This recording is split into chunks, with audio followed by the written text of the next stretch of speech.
Well, this is such an honor, and it's wonderful to be in the presence of an organization that is really making a difference in the world. And I'm intensely grateful for the opportunity to speak to you today. And I'm also rather surprised, because when I look back on my life, the last thing I ever wanted to do was to write or be in any way involved about religion. After I left my convent, I'd finished with religion, frankly. I thought that was it. And for 13 years, I kept clear of it. I wanted to be an English literature professor. And I certainly didn't even want to be a writer, particularly. But then I suffered a series of career catastrophes, one after the other. And finally found myself in television.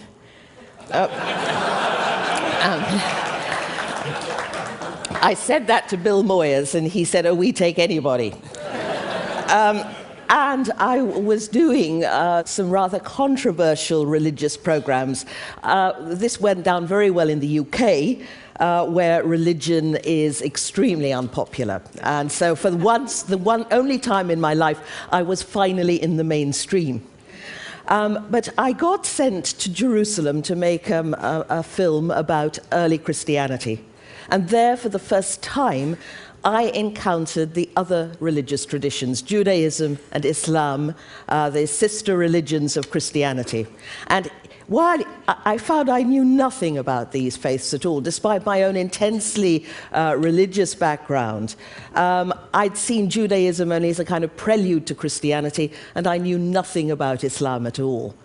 But in that city, that tortured city, where you see the three faiths jostling so uneasily together, you also become aware of the profound connection between them. And it has been the study of other religious traditions that brought me back to a sense of what religion can be, and actually enabled me to look at my own faith in a different light.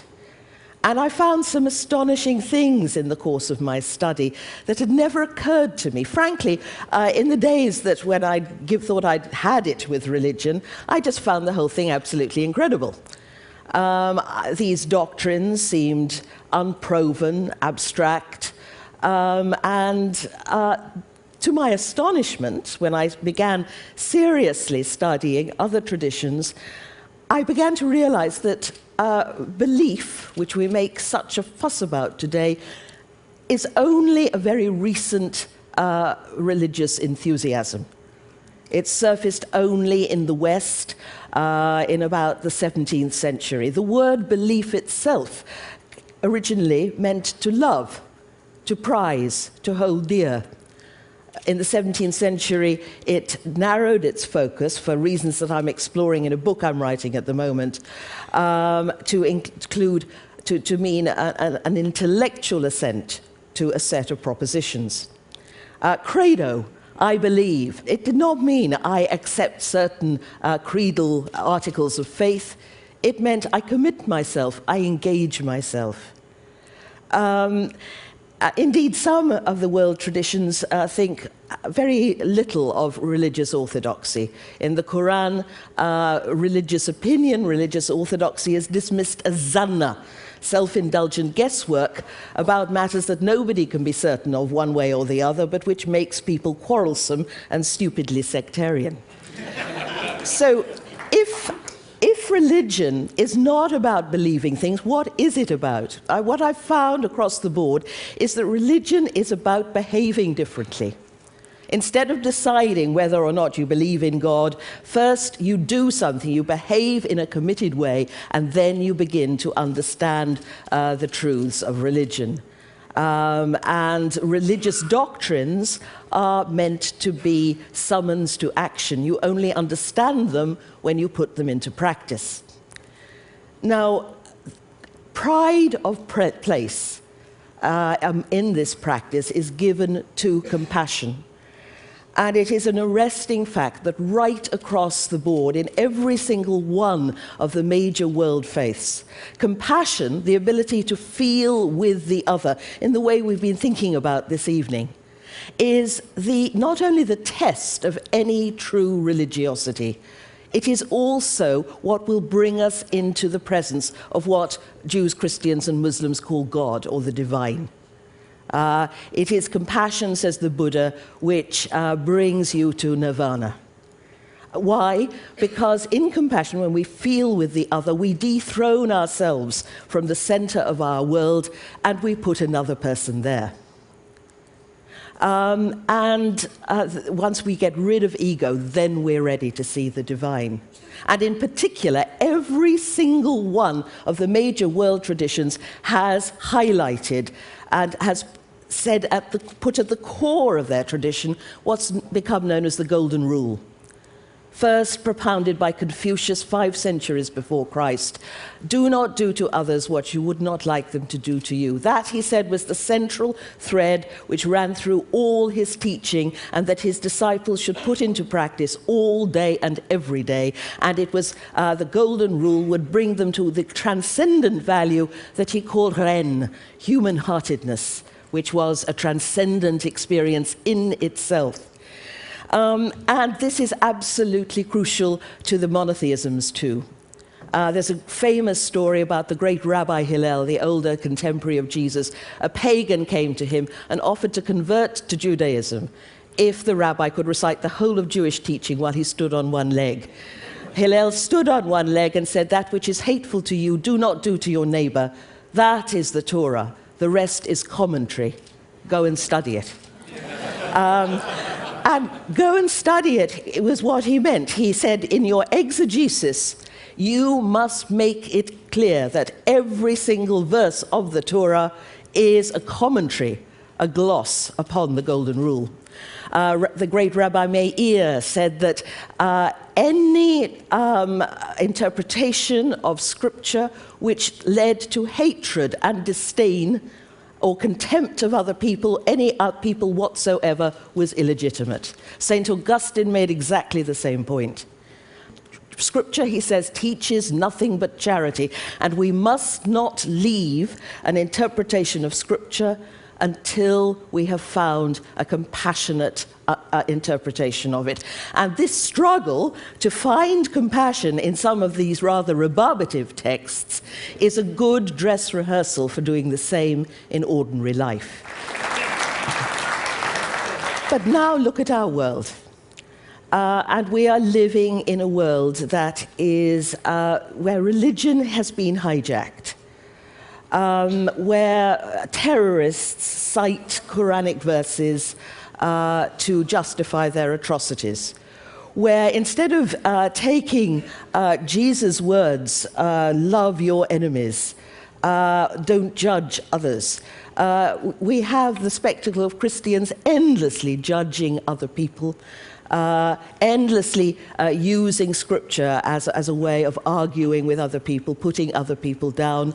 Throughout the ages, religion has been used to oppress others, and this is because of human ego, human greed.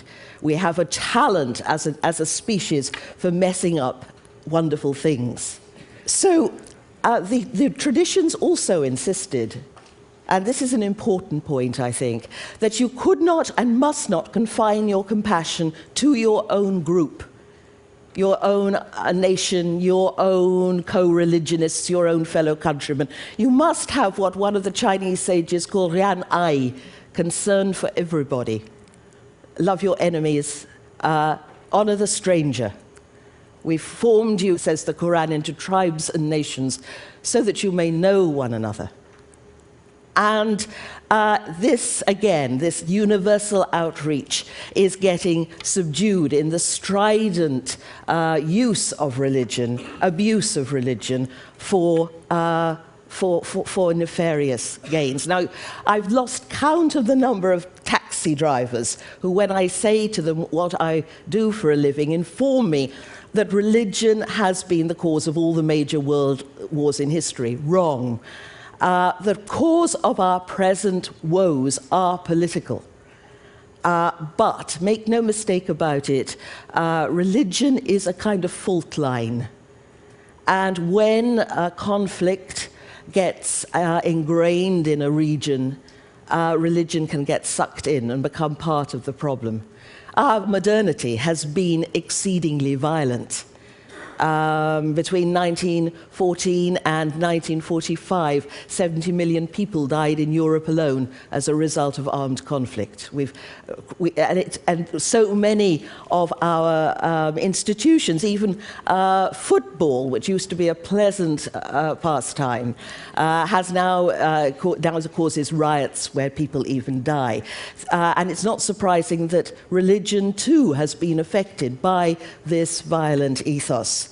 And there's also a great deal, I think, of religious illiteracy around. People seem to think, now equate religious faith with believing things, as though that, we call religious people often believers, as though that was the main thing that they do. And very often, the secondary goals get pushed into the first place in place of compassion and the Golden Rule, because the Golden Rule is difficult. I sometimes, when I'm speaking to congregations about compassion, I sometimes see a mutinous expression crossing some of their faces, because a lot of religious people prefer to be right rather than compassionate. But that's not the whole story. Since September the 11th, when my work on Islam suddenly propelled me into public life in a way that I'd never imagined, I've been able to sort of go all over the world and finding everywhere I go a yearning for change. I've just come back from Pakistan, where literally thousands of people came to my lectures because they were yearning, first of all, to hear a friendly Western voice. And especially the young people were coming.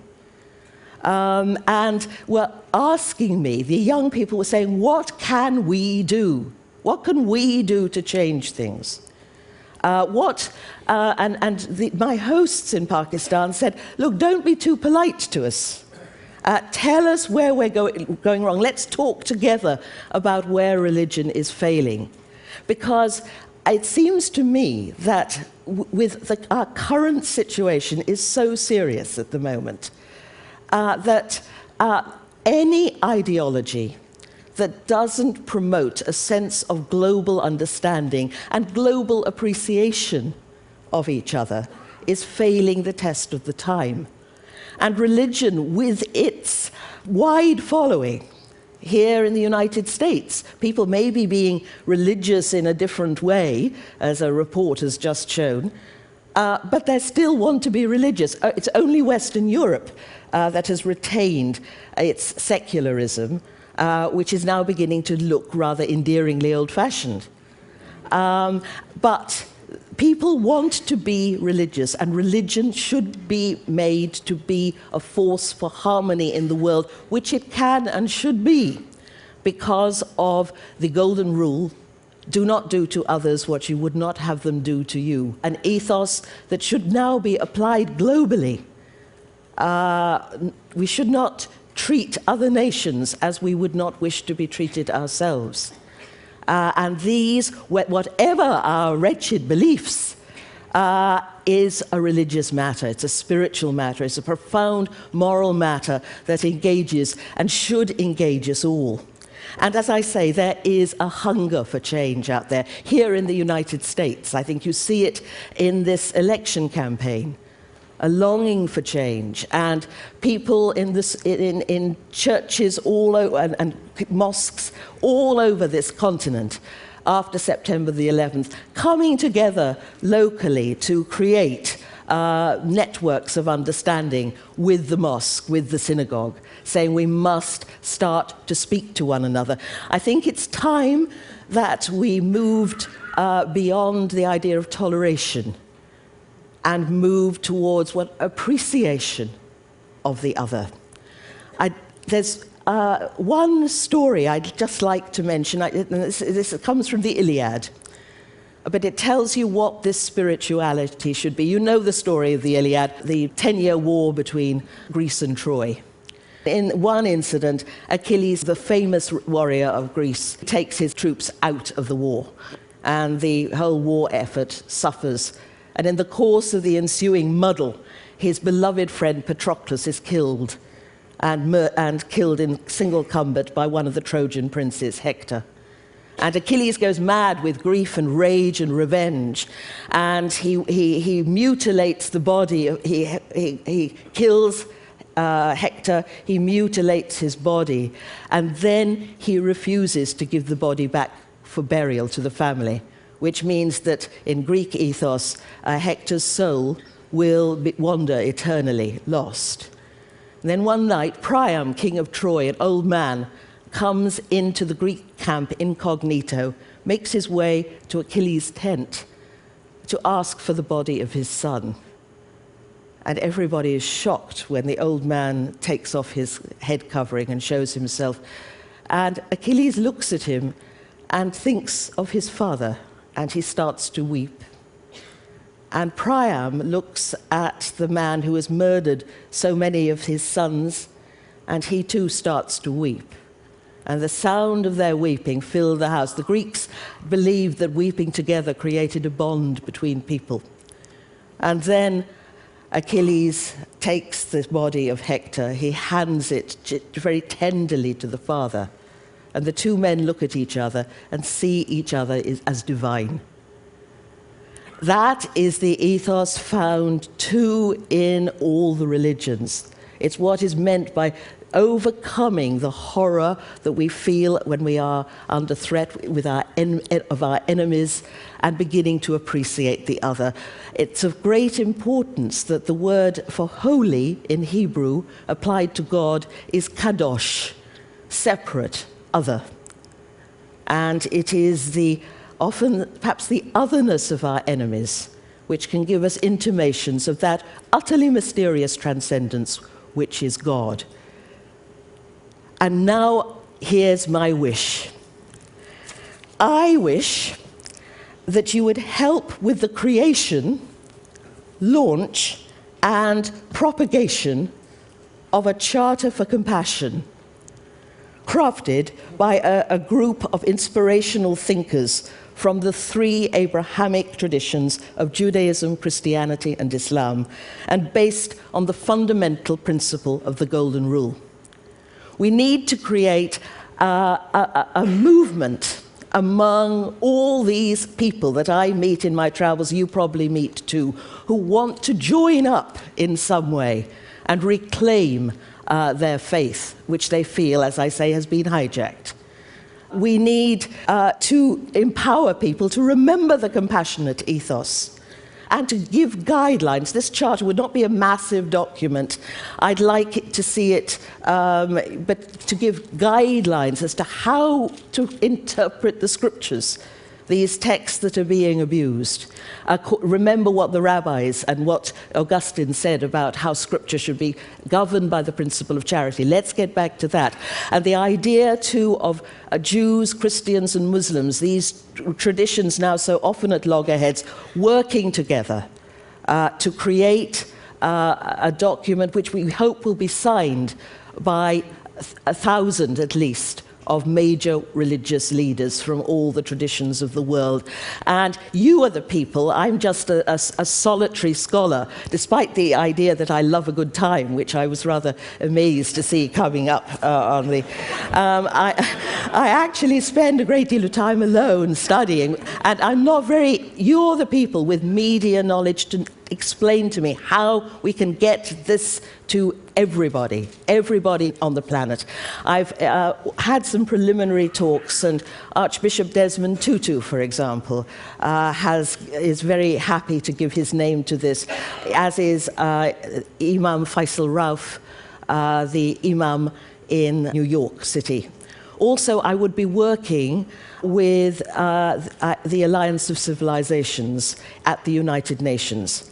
I was part of that United Nations initiative called the Alliance of Civilizations, which was asked by Kofi Annan to diagnose the causes of extremism and to give practical guidelines to member states about how to avoid the escalation of further extremism. And the Alliance has told me that they are very happy to work with it. The importance of this is that this is, I can see some of you starting to look worried because you think it's a slow and cumbersome body. But what the United Nations can do is give us some neutrality, so that this isn't seen as a Western or a Christian initiative, but that it's coming from, as it were, the United Nations from the world, who would help with the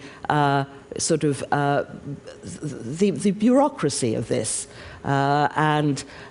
So I do urge you to join me in this charter, to building this charter, launching it and propagating it, so that it becomes, I'd like to see it in every college, every church, every mosque, every synagogue in the world, so that people can look at their tradition, reclaim it, and make religion a source of peace in the world, which it can and should be. Thank you very much.